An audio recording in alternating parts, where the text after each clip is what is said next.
main part of this evening's presentation, it's my great pleasure to welcome the Auckland Philharmonia's composer-in-residence, Ken.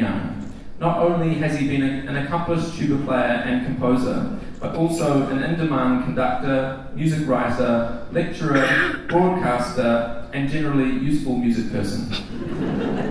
His work,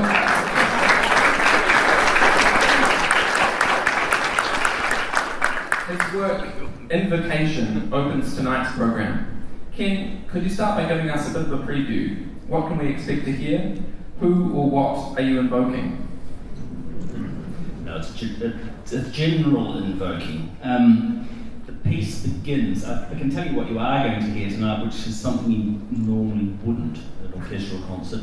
There's only a few examples of it, is the sound of the oboe d'amore, which is the instrument you'll find between the oboe and the cor anglais in size, and it has a particular timbre which I've always loved. It was written for by composers such as, well, of course, the most famous one is Ravel's Bolero, Strauss, Delius, and Debussy in the Image, who use oboe d'amore.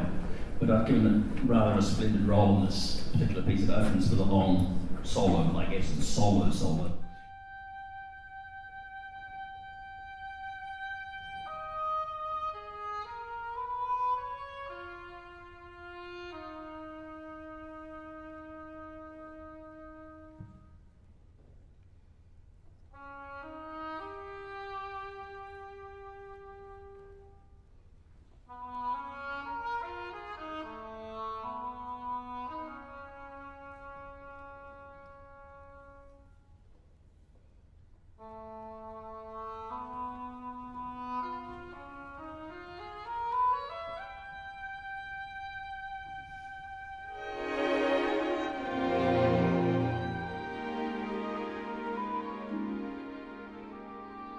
So that is where the term invocation came from, because it's quite a big opening statement and it gets varied in various guises throughout the piece.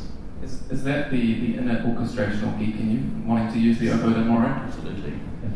Well, no, funnily, the melody which I heard, which I wrote down, as you do, suited the range of the instrument, and it was also the sound that I thought, gosh, what's going to play this? And it was like, oh yeah, okay, that's perfect. So, one of those. Fantastic, yeah.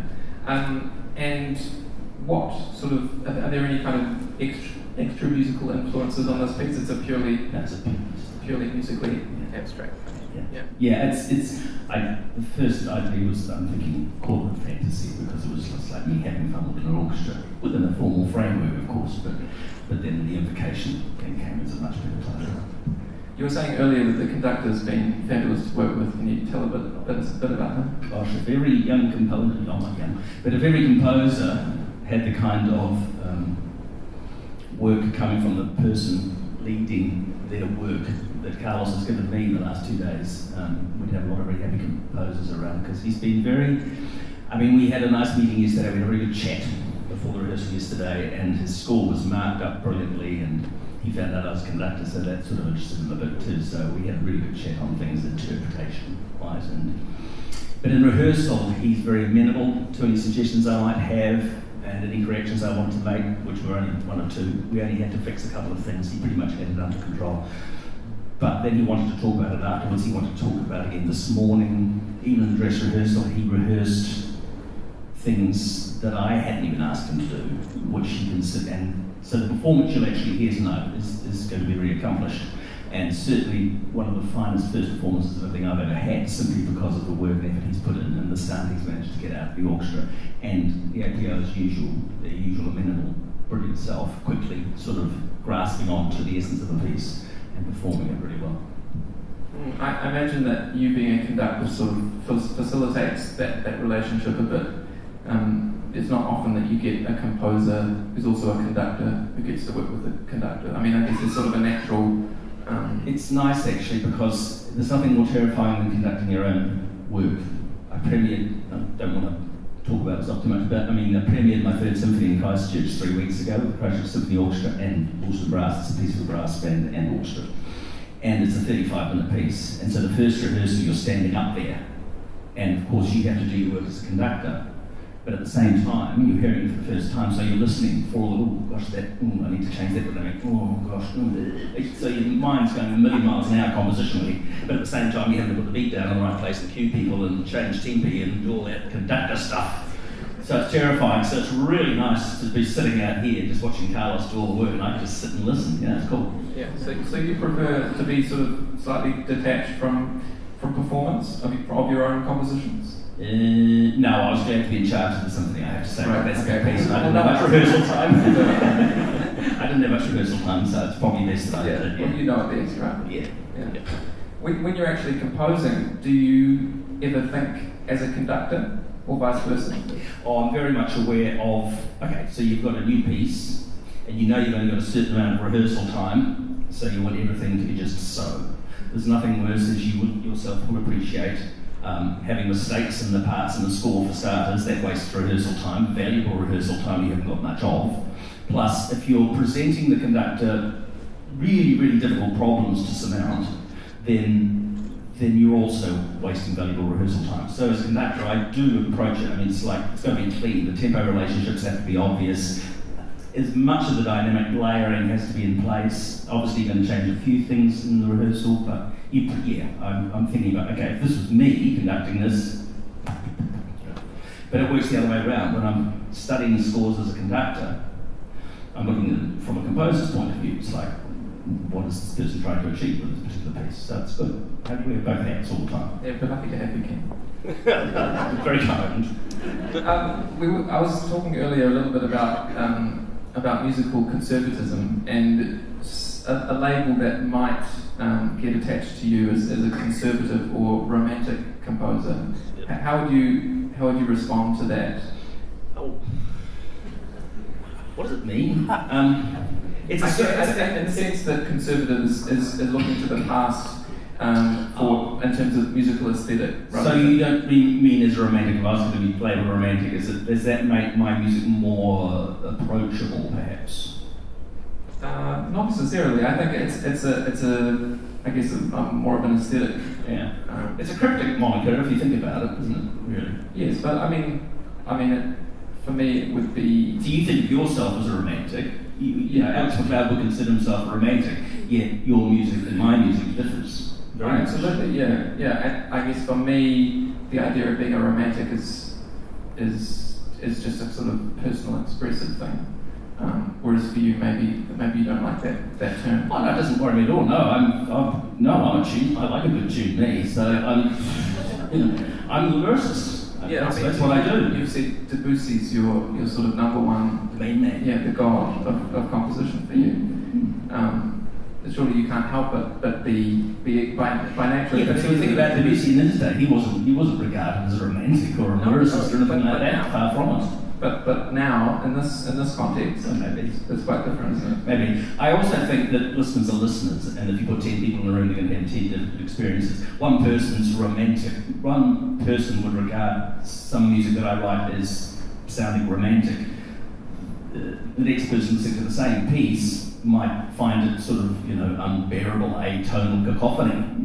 These things occur. So I think it's, if I just simply, when I write, I listen, and I hear, and I write down what I hear. And if somebody likes it, then that's really gratifying. If someone doesn't like it, then there's someone else's music out there that they will like. Absolutely. I mean, to some extent, we're arguing about semantics in terms of absolutely what is romantic. I don't mind being labelled romantic; it doesn't bother me at all. Great. But you were talking about how different people might react to your music. If someone was listening for the first time to your music, how would you? What advice would you give them, or how would you introduce them to your musical aesthetic? Do you mean what piece would I play them, or what would you do? Would you just give them a recording, or would you say come to a concert? Or how do we get to know the music of contemporary composers? That's a good question. It would depend if they were seasoned concert goers or listeners, or in what their bent was, I guess. I mean, I've written some gentle piano pieces, which might be a nice way of introducing them, or some gentle guitar music. Tailor it to the listener. Well, maybe then just sort of egg them on towards the Second Symphony or something like that. Encourage them along the path. But yeah, you've got to be gentle. If they're not seasoned concert goers or they don't listen to much classical music and they say, "What, you'd like to hear Prieto one day?" You're not going to give them something that's really, really sort of out there and sort of what's the word I'm after? Testing. And what would that be for you? What would be your testing piece? My testing piece, probably the Second Symphony, and the piece which she beat me on the SOUNZ Contemporary Award, 4 questions and no answers. Chamber music piece, yeah, it's kind of testing. Has that been performed in New Zealand? No. Is there a It was Australian. It was an Australian version of the performance. Yeah, I'd like to hear it sometime too.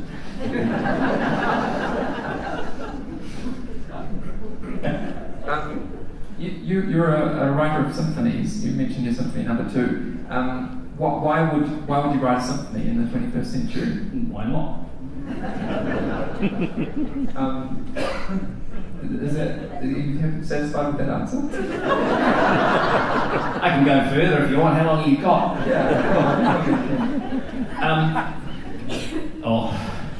Yes, because it challenges me still. I like big forms.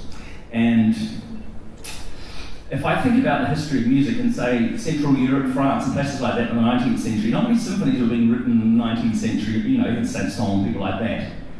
And then, there was Resound at the beginning of the 20th century, but then along came a guy called Henri Dutilleux in the 50s and wrote 2 absolutely cracking symphonies. And then went on to do all sorts of weird and wonderful stuff which interests the romantic listener and also the avant-garde. He's that kind of composer. He's another big hero of mine, by the way. Go listen to Dutilleux, it's way cool. And so that he did things in those symphonies which had never been done before, which suggested to me then, and still suggests to me now, that there are still places to go. The 3rd symphony that I premiered in Christchurch 3 weeks ago, there's never been a piece, an extended piece at least, written for brass band and orchestra, so there's a departure. And it came about, and it's pure, I wrote a scherzo for God's sake, 3/8, 1 in the bar, 5-minute scherzo. Sonata form in the 1st movement. I even repeated the exposition. I've never written 2 dots on the page before. It was fantastic. But it sounds different, and I got to do things, and that came about from producing Michael Houston's Beethoven sonatas, because that got me totally back into the whole formal thing and what you can do. And so my music is about stretching, doing things with the formal, with a confined formal structure, well, not a confined formal structure, but a formal structure, and just doing things that perhaps haven't been done before. And I like to use techniques like pivot harmonies and things like that, and pivot motives that get returned in different guises, so people go, I've heard that before, but do I recognise that? And I think that the power of memory for the listener is a fantastic thing, and I think composers, good composers, the ones that I admire, play on the power of memory of the listener and draw them in. And I try and do all sorts of things like that in my symphonies. Yeah, I like the longer structure to be able to do things like that and then reintroduce things in a different way later. I mean, you've got a guy called Ross Harris who's living in the Yarra Valley in Wellington who's doing pretty good things in symphonic forms. I don't think the symphony's dead somehow. Oh, I wasn't suggesting that. I'm just interested in your symphony as the greatest, in some ways, is the greatest compositional challenge for a composer. Along with the string quartet, yeah. Right, yeah. Different sort of challenge, maybe. Yeah. String quartet's harder.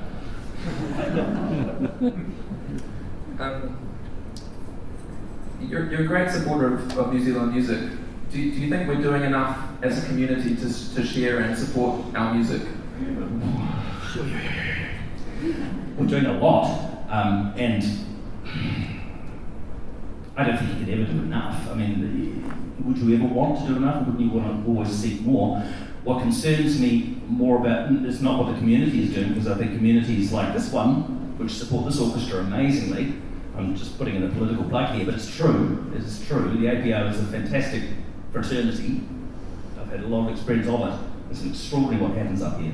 But what concerns me most, and I probably get in hot water here, but when you've got a government which puts the Ministry of Arts, Culture and Heritage down a pecking order to number 20 right next to conservation, I think we're in trouble. Well said, Ken. And following on from that, you obviously see it as important that an orchestra such as the APO has a composer in residence. Why should an orchestra have a composer in residence? Let me first say that, the residency is a great thing, but I think it's also important when you've got a resident composer not commission other people as well at the same time and do things involving other composers. It shouldn't all just be about the composer in residence, you know what I mean? But residencies themselves, I mean, this is not just about me writing a couple of pieces for the APO. There's a bigger educational component which Lee Martelli coordinates brilliantly, and so I'm up here quite a bit doing that, but also they encourage you to become part of the administrative team for a certain amount of time so that you can contribute to the following season in a manner which and bring your sort of bent to things in order to contribute in that manner as well. But residencies also, I think, it happens once every 2 years, so you're highlighting the work of hopefully a fairly good composer. It's a nice bit of kudos for me. Sorry, but it is. It's a lovely bit of kudos. I'm very proud to be the APO Composer in Residence, and I'm not just trying to, be political about it. I really am. And that's a lovely bit of kudos to me. That's kind of a recognition of the fact that, okay, you're pretty good. Let's come and be my Composer in Residence. I'm chuffed, absolutely chuffed. And it gives me the chance to write a piece which I've really wanted to write for a long time, and it's a piece that we'll be doing in March at the festival. I won't say too much about it, just come along, listen. But it's me being political for the first time in my life. So you've got that sort of thing. You've got opportunities to write large-scale works, which composers, as you well know, don't get to do every 5 minutes. And so, in that sense, it's very sort of freedom, I guess. There's a freedom to it. There's a freedom to it. But I think the chance also to bring your influence to bear educationally and both administratively is very important as well. I'm interested in this new political work. What's it's an environmental thing. It's basically about water. Triggered this? Have you had a eureka moment? No, well, okay. So it's been publicised anyway. But Tim Grucci is a wonderful computer-assisted designer, artist, dude. And when you come to the town hall on March 4th next year, you'll see all these big screens, as well as the orchestra stage, these huge screens. And you'll see computer equipment on stage, and he will manipulate images. The work is based around water. And this is something that I feel very strongly about, is that we are completely screwing our water up. We're screwing a lot of other things up too, but our waterways are precious to us. They're part of our culture, they're part of our heritage, they're us.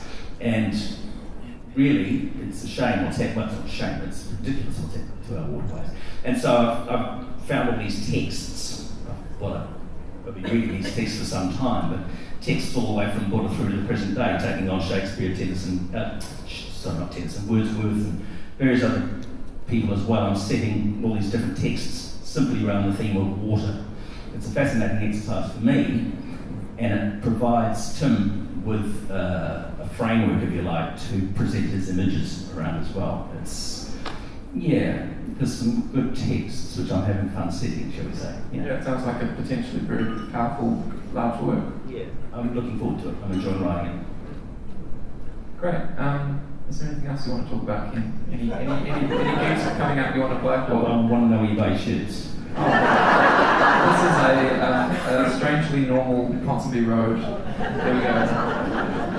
I don't spend much time on Ponsonby Road.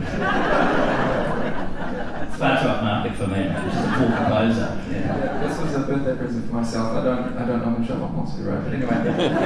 It's been lovely talking to you, Ken, and good luck with the piece tonight. Can we give a round of applause to Ken Young?